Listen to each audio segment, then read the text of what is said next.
I just got back from a month-long working vacation.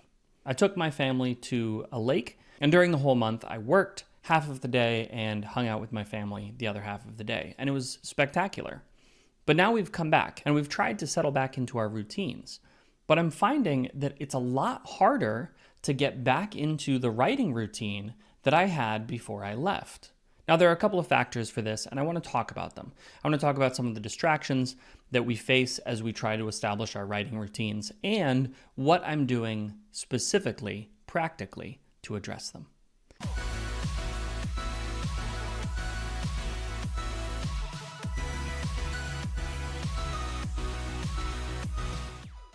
For anybody who's new to this channel, my name is Seth. I'm a full-time fantasy author. I've written like 22 books or something. It keeps going up. And I'm excited that you're joining me on this journey. My goal is that you walk away from this video with practical advice that you can apply to your writing career. Whether you're just starting out or whether you've been doing this full time for a long time, my hope is that you can gain some wisdom from what I'm going to share. Let's talk about writing routines. Every author should have one. Actually, let me back that up a step. Every writer should have one. If you're serious about your writing, whether it is poetry, short stories, novellas, serial web novels, doesn't matter. If you're a writer, it's very important that you establish your own routine. Now, some people might call this a writing habit as well. Personally, I prefer that term, writing habit, to writing routine, but I'm specifically calling this a writing routine because I think that routines come before habits. Habits are things that we develop over time that become unconscious. And that's where we want to get eventually. But to start, we start with a routine. We start with something that we are consciously doing every day. Again, if I just wake up and I sit down and I start writing every day without fail, that's a habit. If I'm compelled to do it, it's a habit. If instead I have to consciously think about what I'm doing, it's a routine. So with that probably unnecessary clarification out of the way, let's talk about writing routines. And specifically, let's talk about mine. I've found that every time I move to a new place or I set up a new office environment, it typically takes me about a week and a half of consistent use to start setting up that new routine, eventually transforming the routine into a habit. I've had a lot of change this summer. I had an office and I had a great writing routine, and then my family moved. And we moved to a new house and a new space, and there isn't really a great place here for me to put an office. I'm currently having an office built out in part of the basement, and once that's done, it's going to be fantastic, and I'm excited to show it to you. But before that, I'm sort of stuck in this limbo, having to find some random place to write and record. Now, previously in my videos, you've seen me with a black curtain behind me. That was down in the basement. I've since then moved into a spare room upstairs, hoping for a little bit more consistency, and more importantly, a door that I can shut. For me, because I like writing in silence, that's really helpful, having that door that you can shut.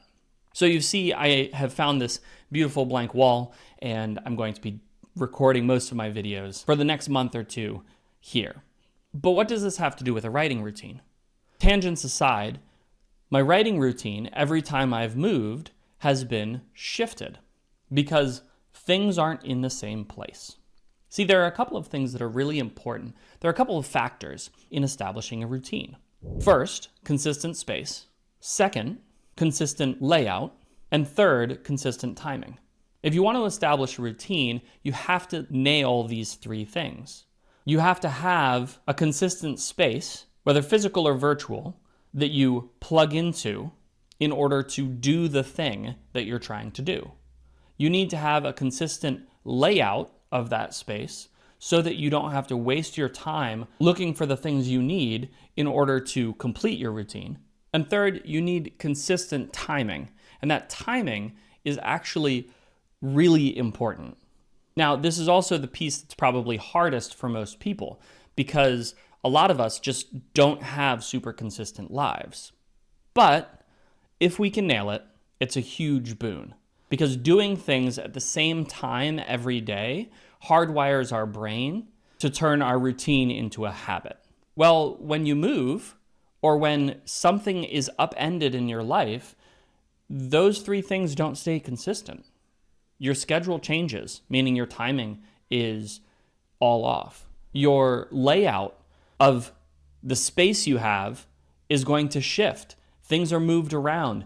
All of a sudden, you can't seem to find everything, or at least it's not easy and accessible at your fingertips like it was before. And you might not even have the space to do what it is you're trying to do, to set that routine. But if you find yourself in this situation and you find that writing has suddenly become very hard because you've been upended like this, never fear. This is a solvable problem, which are the best types of problems. I think that this kind of problem is actually a good problem to have, because the more times you solve this problem, the easier it becomes to solve in the future. Since my space layout and timing have all been disrupted, let's talk about what it is that I'm doing specifically, practically, to get back into my writing routine. The first is I'm finding a space. Now, I'm fortunate that we have an extra room that I can just stick my desk in and tell everybody, hey, you can't come in here until I'm done with work for the day. Not everybody has that. I get it. And believe me, I understand. I spent the first 4 years of my writing career tucked in a basement with people pounding overhead as they ran through our old house. The floors were paper thin, and I could literally hear whispered conversation above me. That's how bad the insulation was. Add to that, I was right next to a washing machine, so anytime my wife came down to do laundry, it was just like pounding in my ear. I understand. It can be hard to find the perfect space. And so sometimes you just make do with what you have. But there are things you can do. Noise canceling headphones, learning to tune out that noise. The important thing is that you have the same space every time.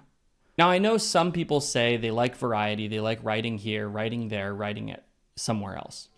But I'm going to go out on a limb here and say that though that might feel most comfortable to them, it's actually harming their ability to write. Concentration is an incredibly precious resource. And anytime we're in a chaotic environment or we're in a new place, our brain is constantly trying to make sense of everything around us. It's categorizing it. And so when you're in the same space over and over and over again, your brain categorizes it the first few times and then it stops.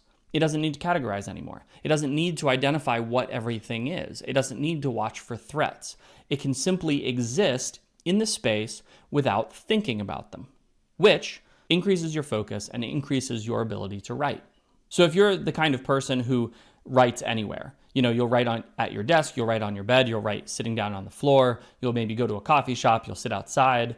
That might feel comfortable for you, and it might feel really uncomfortable. In fact, it will feel really uncomfortable to sit in the same place and just focus there.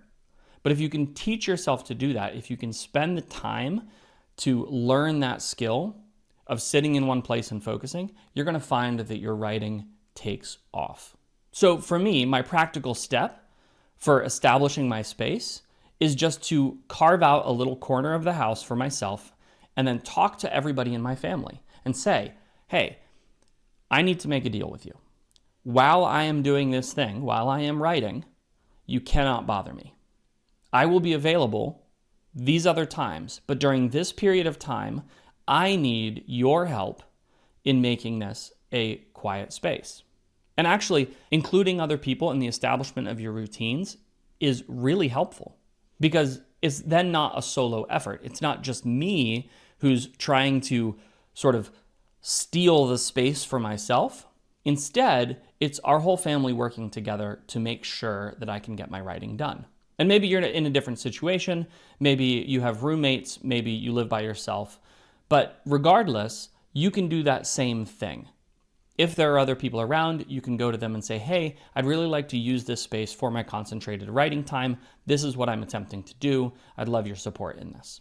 The second thing for me in establishing my routine when it's been upended is making sure that I have everything I need at hand. That means understanding the items that I'm going to need in order to write. I can mostly get by with my computer setup and a clean notepad. However, I do also need coffee, water, and food. And I've found that if I don't have those things, I end up spending a tremendous amount of time trying to get those things, time that I could have spent writing. But it's as much about what is not near you as it is what is near you. So when I'm trying to write, I cannot have my phone in the same room. Because if I do, I'm just going to look at it all the time because I'm hopelessly addicted. I know that you probably don't have that problem, but for me, if I have access to my phone, then every 3 seconds, I'm going to be getting on Twitter or checking Facebook. I think I just dated myself. Yeah, definitely dated myself. But I'll be getting on some sort of social media to see what's going on. I'll be getting on Discord to see if there's anybody available to chat. And even if there isn't, I'll just click through the servers to see if there's anything I missed. If I have access to YouTube, guess what I'm going to do? I'm going to do research and watch YouTube videos for the next 4 hours instead of writing. And I know this about myself. And so in organizing my environment, it's as much about what I don't have access to as what I do have access to. And so as you are reestablishing your routine, you want to understand these same things about yourself. What is it that's going to pull your attention away from writing? Anything that is, you want to ruthlessly eliminate. We'll talk about that more in a later video. After you've established your space where you're going to practice your routine, you can set its layout in such a way that it's going to allow you to focus, that it's going to funnel your focus into the thing you're trying to accomplish, that is, writing. And then finally, time. Once again, I know that sometimes we just don't have the luxury of doing things when we want. This summer, I've had to grapple with that reality myself. Sometimes we just can't do what we want to do when we want to do it. But it's still vitally important that we set aside time specifically to practice our routines. Now, that doesn't mean that you have to start your routine at 5 a.m. on the dot every morning. But it does mean that in your head, you have to know when you're going to write. By knowing when you're going to write, you are mentally preparing yourself for the act of focus that your routine is going to take. Now, it's up to you when that is. You can just figure out a time that works with your schedule. For me, writing in the mornings typically works best. And so every day, the first thing I do is I come and I try to write. Honestly, it hasn't been going that well. My word per day average is way down compared to where it was. But that's also okay, because it's all right to not be perfect at this. It's all right to have bad days. It's all right if you don't get your routine down the first time. There's nothing wrong with having a day where you try and fail. You just get up the next day and try again. And get up the next day and try again. And as long as you're putting in effort, this routine is going to become a habit. And then once it becomes a habit, it's going to feel as easy as breathing. And that's the magic of making sure you're setting up your routines, of being intentional about this. So every time my life is upended, which is very frequently, I do this same thing. I set up my space. I organize my environment, my layout, so that it funnels my focus into the task that I'm trying to do. And I set a specific time when I'm going to do it. I hope this video has been helpful to you. I'm really curious to know about your writing routine now. This is one of the questions I love asking other authors because I always feel like there's something for me to learn. So what do you do? Tell me about your space, tell me about your layout, and tell me about when you write. If you've enjoyed this video, don't forget to like and subscribe. It helps our overlords at YouTube know that I'm delivering good content. And if you have any suggestions on what kind of content you'd like to see in the future, definitely let me know.